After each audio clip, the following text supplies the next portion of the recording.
감 나면서 감이 떨어지더라고요. 네, 내 삶을 믿음으로 산다는 것은 이런 제목으로 오늘 함께 말씀 나눠보기 원합니다. 제목 멋지죠? 제목이 매주 예술인 것 같아요. 제목만 좋으면 안 되는데 이거 제목만 좋은 것 같기도 하고. 네, 내 삶을 믿음으로 산다는 게 뭘까 한번 우리 다 같이 오늘 고민해봤으면 좋겠습니다. 제가 이 설교 본문 읽고 이제 묵상하고 준비할 때요, 항상 가는 곳이 있어요.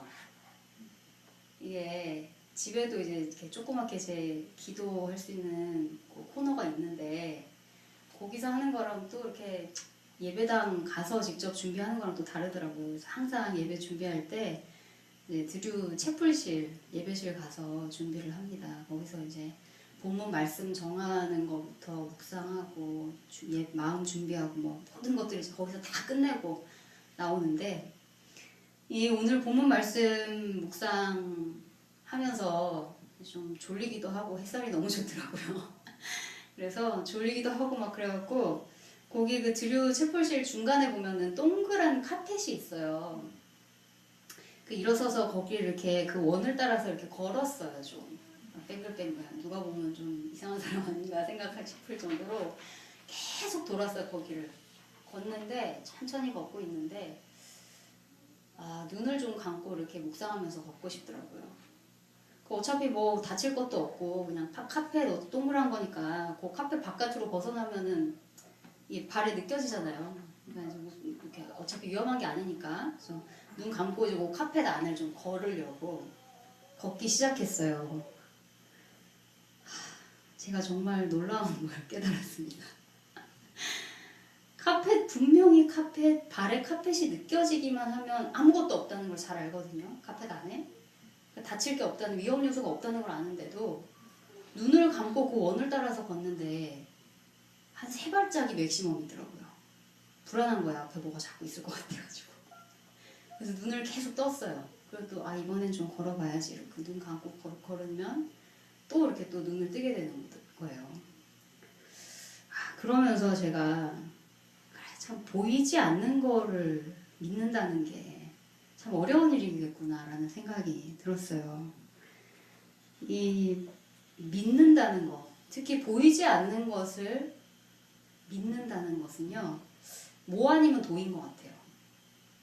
무슨 말이냐면, 아무것도 안 보이게 눈을 감았을 때 완전히 100% 내 발의 감각을 믿고 걷지 않으면, 카펫 위에 아무것도 없다는 걸 분명히 알면서도 내 발을 믿지 않으면 눈을 감거나 뜨거나 둘 중에 하나인 거예요. 그러니까 단 1%라도 의심과 불안이 내 마음속에 있으면요, 분명히 그게 해결될 거나 그것이 위험한 것이 아니다라는 걸 알매도 불구하고 단 1%의 그 불안감 때문에 눈을 뜨게 되는 거예요. 그러니까 내가 믿음으로 산다는 것은 정말 중간이 없는 거구나 하는 생각을 했어요.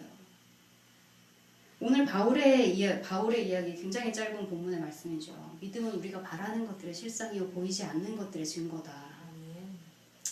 현대인의 성경으로 풀어서 쓰면 이래요. 믿음은 우리가 바라는 것들에 대한 실물이며, 우리가 바라는 것들이 우리 눈앞에 있는 실물이며, 보이지 않는 것들에 대한 증거다.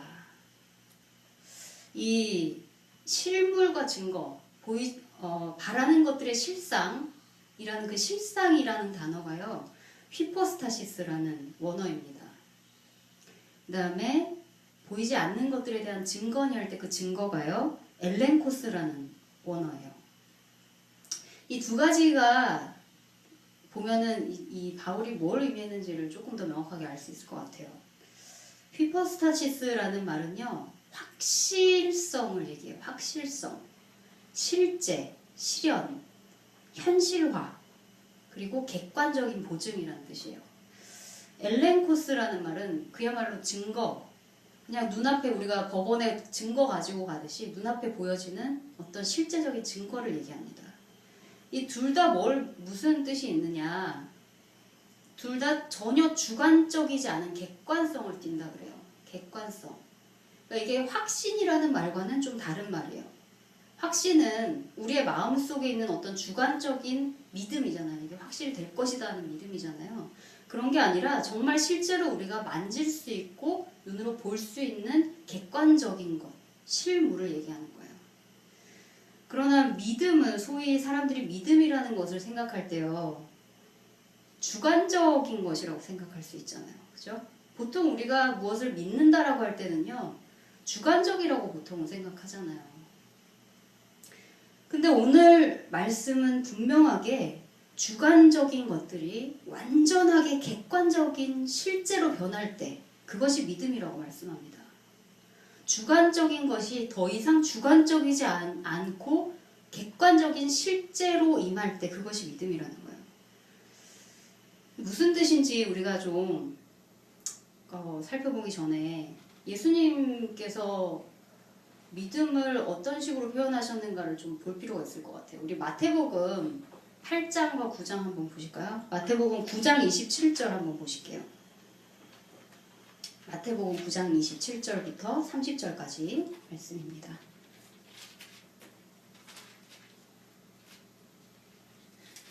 마태복음 9장 27절로부터 30절까지 말씀이에요. 네. 먼저 찾으신 분이 좀 읽어주세요. 예수께서 거기에서 떠나가실새마다 네. 두 맹인이 따라오며 소리질러 이르되 다윗의 자손이여 우리를 불쌍히 여기소서 하더니 예수께서 집에 들어가시며 맹인들이 그에게 나아오거늘 예수께서 이르시되 내가 네 이 일을 할 줄 믿느냐 대답하되 주여 그러하오리다 하니 이에 예수께서 그들의 눈을 만지시며 이르시되 너희 믿음대로 되리라 하시니 그들의 눈이 밝아진다. 예수께서 엄히 경고하시되 삼가 아무에게도 알리지 말라 하셨으나 그들이 나아가서 예수의 소문을 그 온 땅에 퍼뜨립니다. 아멘. 아멘. 그 두 맹인이 예수님한테 자기네들 눈 좀 띄워달라고 구원해달라고 요청하잖아요. 예수님께서 뭐라고 물어보시죠? 28절에 예수께서 이르시되 내가 능히 이 일을 할 줄을 믿느냐 물어보세요 먼저. 그죠? 그러니까 29절에 이 맹인들이 뭐라고 그러면서 이제 그러합니다 이렇게 말하니까 예수님께서 29절에 눈을 만지시면서 뭐라 그러셨어요? 너희 믿음대로 되라 하시니라 이렇게 말씀하세요. 너희 믿음대로 되라 하시니라. 이 마태복음 8장 9장 뭐 예수님께서 계속해서 그 복음서에서 어떤 사역을 하시면서 반복적으로 하시는 말씀 중에 하나예요. 너의 믿음대로 될지어다. 뭐 너의 믿음이 너를 구원하였다. 그죠? 백부장이 왔을 때, 그다음에 혈류병 걸린 여인이 와서 옷을 만졌을 때, 맹인 두 사람이 와서 예수님께 구원을 요청했을 때, 모든 그 사역의 굉장히 많은 부분에서 예수님께서 너의 믿음이 너를 구원했다. 네가 믿는 대로 그대로 될지어다. 이렇게 말씀하시거든요. 만약에 이 순간에 예수님께서 우리 앞에 오셔서 우리가 이제 너 뭐 원하니? 하나님이 이렇게 예수님이 이렇게 됐으면 좋겠어요. 얘기하시는데 네 믿음대로 될지어다. 이렇게 말씀하시면 어떨지 모르겠어요. 어떨까요?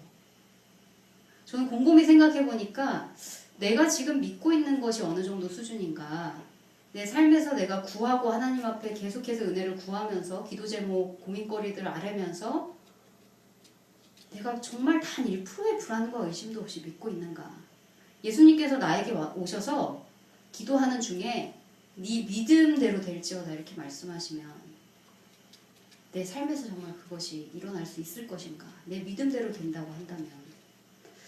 그런 의문이 좀 들었어요. 사실은 평소에 내 입에서 나오는 말들이 불평, 불만도 굉장히 많고 고민거리들, 불안한 것들, 부정적인 말들 이런 것들이 굉장히 많잖아요. 예수님께서 오셔서 이런 말씀을 물어보신다면 네 믿음대로 그래 네가 믿는 그것대로 내가 그대로 되게 하마 다시 말씀하시면 곤란할 수도 있을 것 같아요. 사실은 그죠? 굉장히 곤란할 것 같아요. 안 되는데 안 되는데 이렇게 될 것 같아. 흠칫할 것 같아요. 영어 성경 번역에 이 구절을 보면요. 이렇게 나와 있어요. Now, 자 이제 faith is the substance of things hoped for. 이렇게 돼 있어요. 믿음은 substance래요. 우리가 바라는 것들의 그 substance, 물질, 우리가 손으로 만질 수 있는 물질이고 the evidence래요. of things not seen. 보이지 않는 것들의 증거품이래요. 우리 눈앞에 놓여져 있는. 즉 믿는다는 것은 우리가 바라는 것들이 그냥 어떤 눈에 보이는 물체처럼 우리 눈앞에 있는 거라는 거죠. 보이지 않는 것들이 우리 눈앞에 우리의 삶에서 증거로 놓여지는 것이라는 걸 말하는 거죠. 즉 믿는다는 것 그 자체가 이미 우리 앞에 우리가 소망하는 것이 실제로 놓여 있다는 거예요. 다른 성경들은 certain이라는 단어를 사용해요. certainty. 우리말로 하면 확실성이잖아요. 제가 이 certainty라는 단어를 한번 찾아봤어요. 많은 뜻이 있는데 그 중에서 하나 제 눈을 사로잡은 게 있었어요. 기가 막힌 정의를 내려놨더라고요. freedom from doubt이래요. freedom from doubt. 의심으로부터 해방되는 거. 의심으로부터 자유로워지는 게 certainty래요. 확실성. 기가 막히잖아요.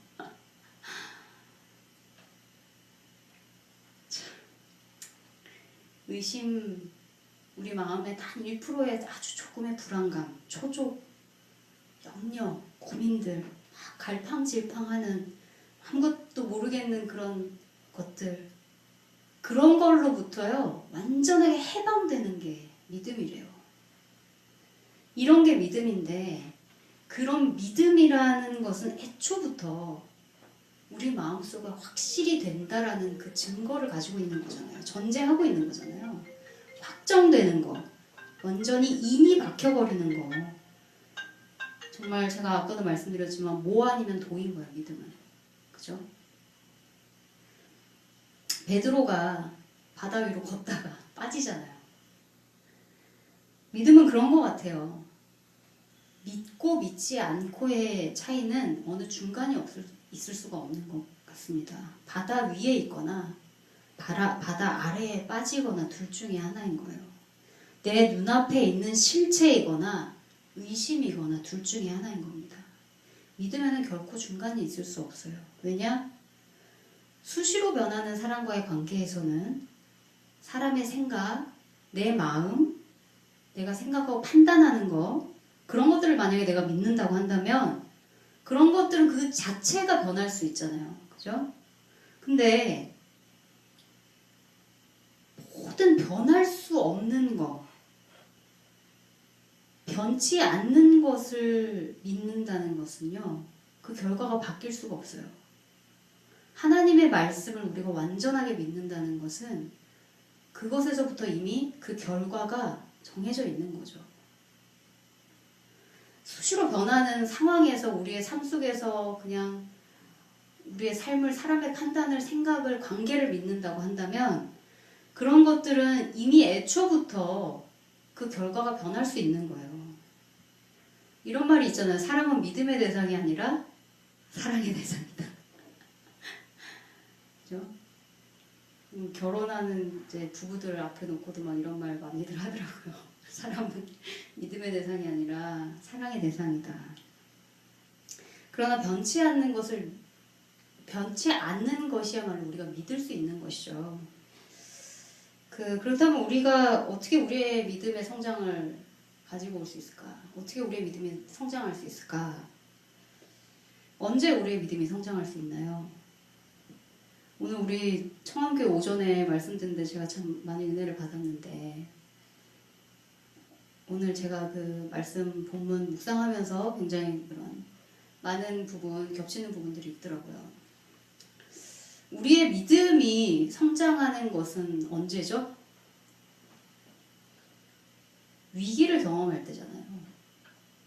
위기를 경험했는데 정말 벼랑 끝으로 몰렸는데 정말 코너로 몰려서 더 이상 갈 곳이 없는데 하나님께서 바로 그때 우리의 삶에서 역사하시고 기적을 체험하시는 그 증거를 보여주실 때 그때 우리의 믿음이 보통 성장하잖아요. 그리고 그런 경험들이 한 번, 두 번, 세 번, 네 번 계속해서 우리의 삶에서 일어날 때 그때 우리의 믿음이 계속해서 성장하잖아요. 그 고비고비들마다 정말 껑충껑충 뛰듯이 성장하잖아요. 하나님께서 역사하시는 것을 체험한다는 거, 크게 그 역사를 체험하시는 거는 결국에는 큰 위기 가운데서 체험되어지는 거죠. 우리의 삶이 너무 평탄하고 순조로울 때는 하나님께서 은혜를 베풀어 주시면 그 은혜대로 잔잔하고 은은하지만 크게 정말 내 믿음이 성장할 수 있는 것은 바로 그때인 것 같아요. 위기를 경험할 때.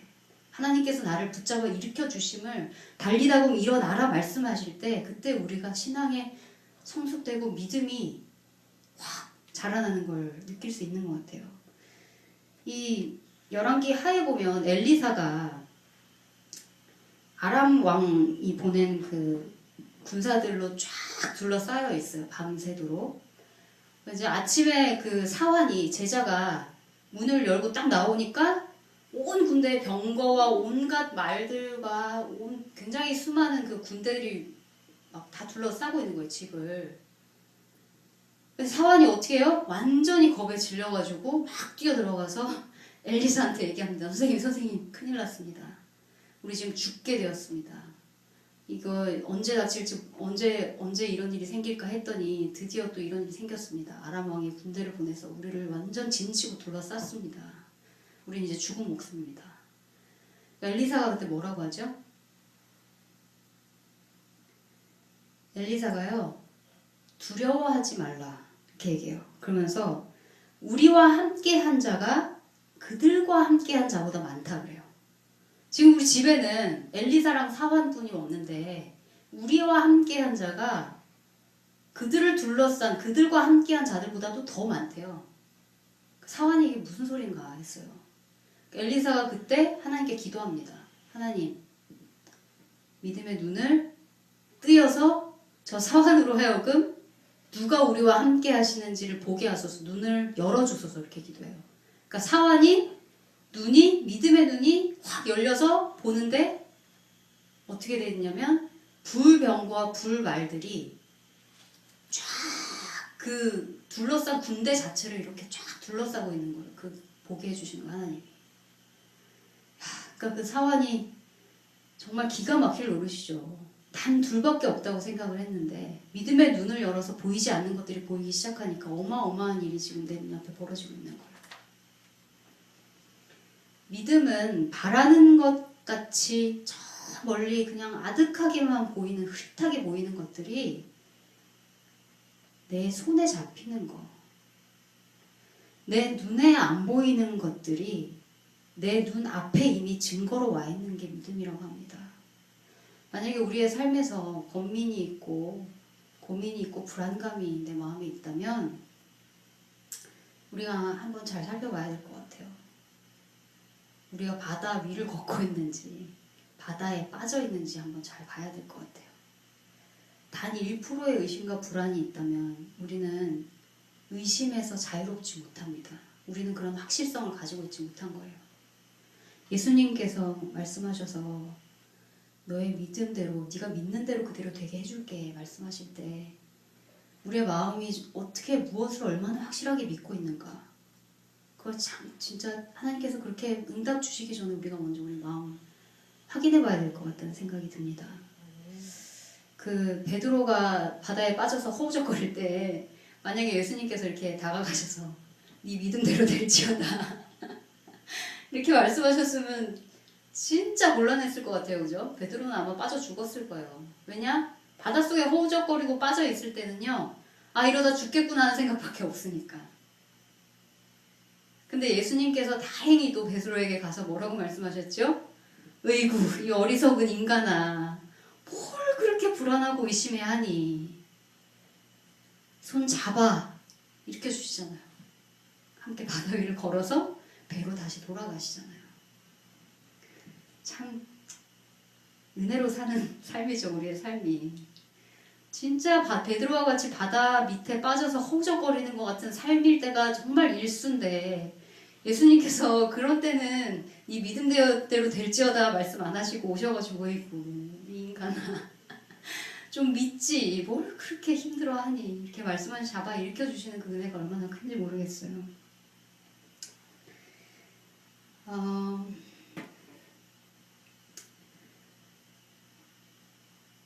내 삶에